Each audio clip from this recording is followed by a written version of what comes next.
Hey Redeemer, I'm excited to be with you again tonight as we gather in our community groups and study God's Word together. My plan for this time is really just to continue the discussion that we started on Sunday.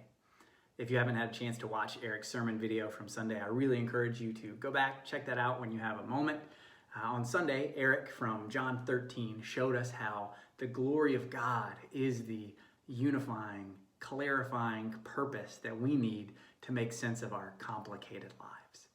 And whether you in this particular season feel like things are as hectic as they've ever been for you and your family, or you feel like you have more free time on your hands than you know what to do with, wherever you're at right now, each of us knows what it's like to find ourselves in these moments where there are so many competing priorities and opportunities and expectations all pressing in on us.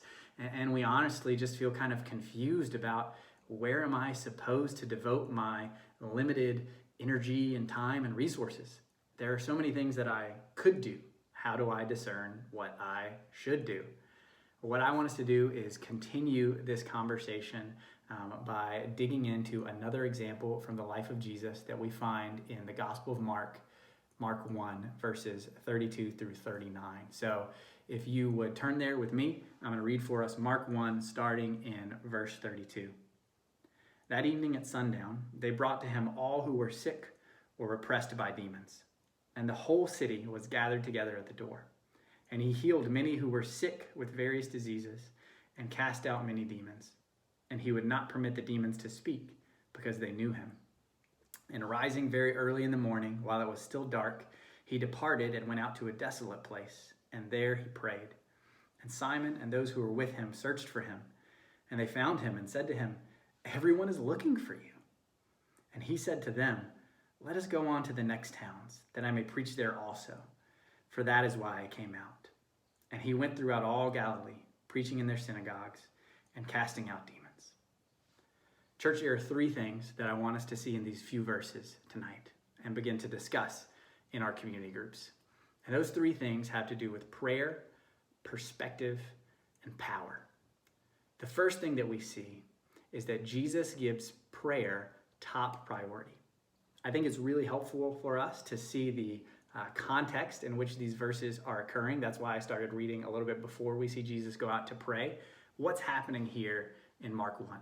Well, Jesus has begun his public ministry and it's blowing up.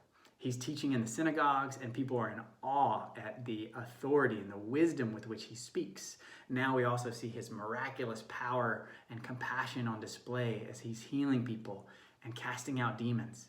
His influence is growing so widely and so rapidly that it says the entire city was here, gathered at the door to see Jesus, to hear from Jesus, to receive from Jesus. And it's in the midst of this busy time, in the midst of this exciting time, with so many opportunities and requests and people all pressing in, it's in the midst of this that we see Jesus continuing to give prayer the top priority. Jesus takes every step that's necessary to pull away from everything else and make sure that he gets time with the Father. And it's a good thing that he does, because as soon as Simon Peter and the other disciples are awake, where is Jesus? People are looking for him. People are asking for him. Jesus, we need to maximize this opportunity. We need to get everything we can out of this. There are people that need to be healed. There are sermons that you can preach. There are people waiting to hear from you, Jesus. And Jesus knows these things. And Jesus knows that many of these things are good and worthwhile. But before he begins to tackle everything that he could, everything that lays ahead of him for the day, he gives first priority to just being with his Father, to going to his Father, to resting in his Father, to communing with his Father. That's what gets top priority in the midst of a busy, exciting season. The second thing that we see after the fact that prayer gets top priority is we see perspective. We see that Jesus, through his intimacy with the Father, has a perspective about what his mission is and how to accomplish it. A saying that my former pastor, J.D. Greer, always used to tell us that I think is really helpful is, hey guys, not everything from heaven has your name on it. And that just means that There are so many opportunities, excellent ministries, ways that we could serve, books that we could read, things that we could devote ourselves to. There is no lack of worthwhile things that we could dig into. But where there is a lack, where there is a limitation, is in what we can actually do. God made us limited, finite human beings. There's only so much that we can devote ourselves to. And so we have decisions to make. There are things that saying yes to one thing will mean saying no to another thing. So in light of that, the question that we're presented with is, how do I know what to say yes and no to? We need a perspective that will help us order our priorities. And the perspective comes from intimacy with God. Now, that's not to say that Jesus needed reminding of what his mission was. He didn't. But the disciples certainly needed clarification. And we certainly need reminding of what our mission is, the mission of the church, but also the things that God is calling us to specifically as community groups or as individuals. We are in need of help from the Father in having the right perspective about the things that he's calling us to devote ourselves to. And that perspective, that intimacy, starts in the place of prayer.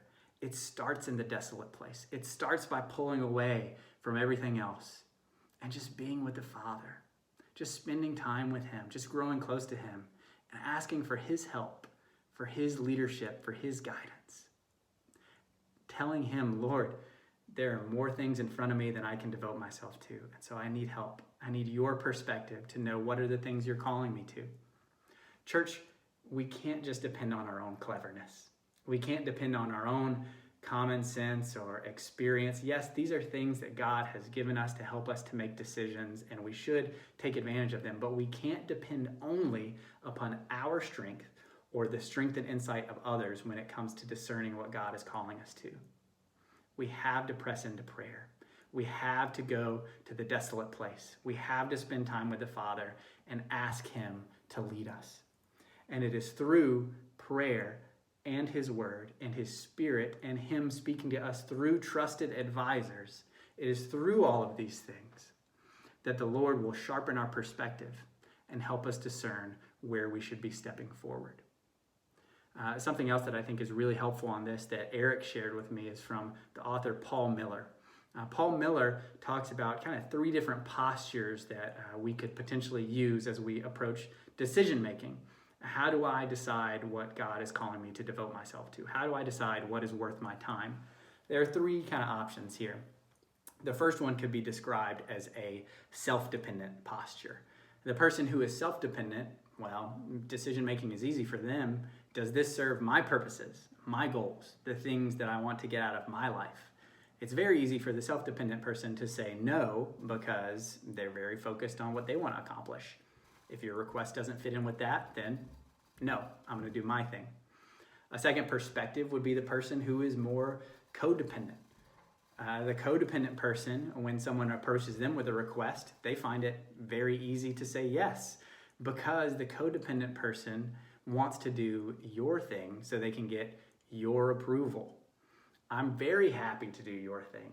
In fact, I feel like I'm obligated to do your thing because there's something that I want from you. Approval, affirmation. I need that, and so it's very easy for me to say yes. So you have the self-dependent person, you have the codependent person, and then finally you have the person who is dependent and submitted to the Father's will. The person who is dependent on God can say yes, can say no.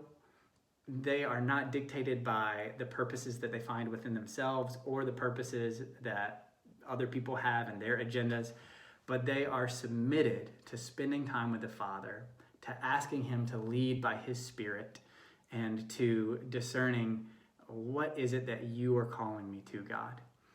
Now, it's a process of decision making that I know some of you are probably saying, man, the other 2 sound much simpler. And I get it. I was in a community group a couple years ago where, as we were talking about this, about like, how do we go about making decisions? Like, there are so many of us that just like, we really want the formula, right? Like, we want the equation. Like, okay, I can input A and then input B, and that means I should do C. The reality of walking with Jesus is more complex. It's more nuanced, but it's more beautiful. It's more relational. There are not hard set rules that always tell us what we should definitely do in every situation. No, but there is a relationship that we have with a living God who directs us when we come to areas where, according to his word, we could choose yes, we could choose no. It's not a matter of sin. It's just a matter of wisdom and of what he's calling us to do. We serve a living God who is with us and desires to work in these decision-making moments to continue to grow our intimacy with and dependence upon him. And again, that dependence, that intimacy, that perspective, it starts in the place of prayer. Finally, the final thing that we see is we see that Jesus, his response was probably pretty surprising to the disciples. The disciples are probably thinking, Jesus, we should maximize this opportunity. We should get as many followers as we can here in the city. We should heal as many people as need to be healed. But Jesus, with the perspective that he has, coming from intimacy with the Father, he says, no, I have a higher purpose. I have a greater mission. And so while it might make sense to the disciples to stay in this place and continue to minister as things had been going, Jesus knows that the will of God for them actually is something different. Maybe it goes against common sense, but the will of God to continue the greater mission of Jesus is for him to go on, for him to go to the next city and the next city, and to continue to teach and continue to heal. And while that may be a little bit counterintuitive, while it may have left the disciples confused, what we see is that when we walk according to where God is calling us to walk, even if it's counterintuitive, even if it's hard, even if we're not sure that it makes sense, we know that we can walk forward confidently and expectantly, because where God calls us to go, we can expect to see his power at work. The disciples may have thought, gosh, I don't know, Jesus, we got a good thing going here. We don't know how we're going to be received at the next town. But Jesus knew and wants us to know that though God may call us to walk forward into uncertain circumstances, which we're all in right now, while the circumstances may be uncertain, what is certain is that when we strive to walk according to the will of God, we can expect to see his power at work in us and through us. When we try to walk faithfully according to the will of God, we can expect to see the power of God poured out for the glory of God.